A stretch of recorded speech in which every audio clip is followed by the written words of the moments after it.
প্রিয় ভিউয়ার্স, হৃদয়ে বসবাস চ্যানেলের পক্ষ থেকে সবাইকে শুভেচ্ছা। আজ আমি আপনাদের সামনে তুলে ধরব বখতিয়ার খিলজির বাংলা বিজয়ের ইতিহাস সম্পর্কে। মাত্র 17 জন সৈন্য নিয়ে একটি বিশাল রাজ্য জয় করে ইতিহাসে তিনি স্মরণীয় হয়ে আছেন। বখতিয়ার খিলজির পুরো নাম হচ্ছে ইখতিয়ার উদ্দিন মোহাম্মদ বিন বখতিয়ার খিলজি। বখতিয়ার খিলজি আফগানিস্তানের গড়িয়মসি এলাকার বাসিন্দা ছিলেন। ইতিহাসবিদরা মনে করেন দারিদ্রতার কারণে তিনি স্বদেশ ছেড়েছিলেন।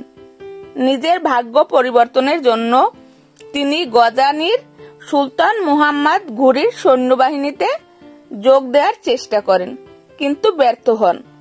আকারে ছোট, লম্বা হাত, কুৎসিত চেহারার জন্য চাকরি হয়নি। এরপর দিল্লিতে কুতুবউদ্দিন আইবেগের দরবারে হাজির হন। গদাউনের শাসনকর্তা মালিক হিজবরউদ্দিন তাকে নগদ টাকায় সেনাবাহিনীতে চাকরি দেন। উচ্চবিলাসী খিলজি অল্প বেতন ও সিপাহী চাকরিতে তৃপ্ত হতে পারেননি।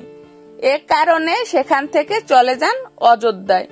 অযোধ্যার শাসনকর্তা হোসামউদ্দিনের অধীনে তিনি মির্জাপুর জেলার বাগোয়াত ও বিউলি নামের দুটি পরগনার জায়গির লাভ করেন।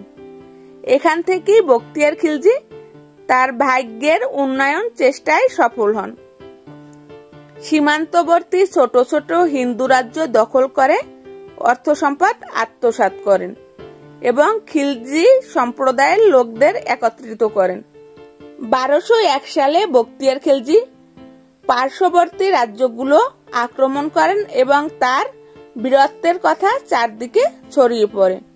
ইতিহাস ঘাটলে জানা যায় তিনি তৎকালীন ভারতীয় উপমহাদেশের সর্বোচ্চ বিদ্যাপীঠ নালন্দা বিশ্ববিদ্যালয় ধ্বংস করে দেন। এরপর বহু ধন সম্পত্তি নিয়ে কুতুবউদ্দিন আইবেগের সাথে দেখা করেন। রাজ দরবার থেকে সংবর্ধনা পেয়ে খিলজি বাংলা জয়ের জন্য নিজেকে প্রস্তুত করতে থাকেন। 1204 সালে 17 জন সৈন্য নিয়ে লক্ষণ সেনের রাজধানী নদিয়া আক্রমণ করেন। রাজপ্রসাদের প্রহরীরা খিলজিকে গোরা ব্যবসায়ী মনে করেন, কিন্তু খিলজি অত্যন্ত দূরদর্শিতার মাধ্যমে অতর্কিত হামলা করে নদিয়া জয় করেন। এখান থেকে শুরু হয় ভারতীয় উপমহাদেশে মুসলিম শাসনের সূচনা। এরপর তিনি 1205 সালে গৌড় আক্রমণ করেন এবং বিনা বাধায় জয়লাভ করেন। লক্ষণাবতীতে তার রাজধানী স্থাপন করেন। এ সময় তিনি বহু মসজিদ মাদ্রাসা তৈরি করেন এবং জনকল্যাণমূলক কাজ করেন।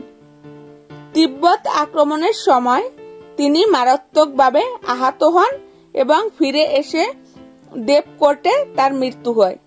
বন্ধুরা, আজ এ পর্যন্তই। ভিডিওটি আপনাদের কাছে কেমন লাগলো তা কমেন্ট করে জানাতে ভুলবেন না। আরো এমন ভিডিও পেতে আমাদের সাথেই থাকুন। এতক্ষণ আমাদের সাথে থাকার জন্য সকলকে আন্তরিকভাবে ধন্যবাদ।